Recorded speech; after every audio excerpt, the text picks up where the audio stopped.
Түстікте ақтүтек боранның басылар түрі жоқ. Жамбыл облысының Қордай және Шу аудандарында табиғи сипаттағы төтенше жағдай жарияланды. 1000-нан астам көлік жолда қалған.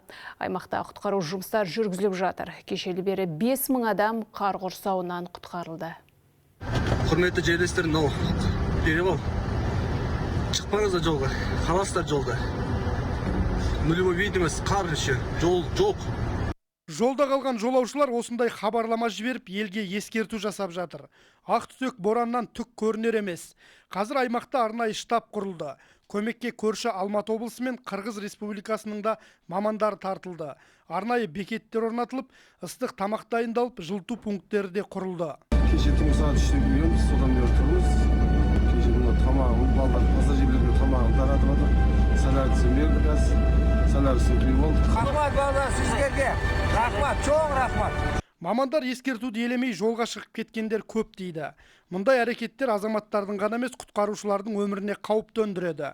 Бүгін құтқарушылар 100-ден астам адам мен 50-ге жуық жеңіл автокөлікке көмек көрсетті. Аймақтағы темір жолдарда қар басып, пойыздар кешігіп жатыр.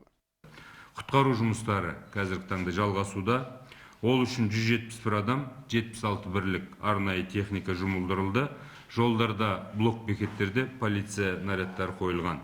Төтенше жағдай министрлігінің облыстық департаментінің жанынан жедел көмек желісі іске қосылды. Ол жөнінде хабарлама берілген болатын.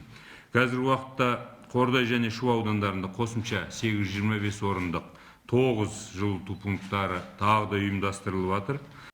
Синоптиктердің болжауынша өңірде аязды күндер әлі де сақталады. Алдағы күндері тіпті бұрқасын болып, ұйытқыған жел секундына 30 метр жылдамдықта еседі деп отыр.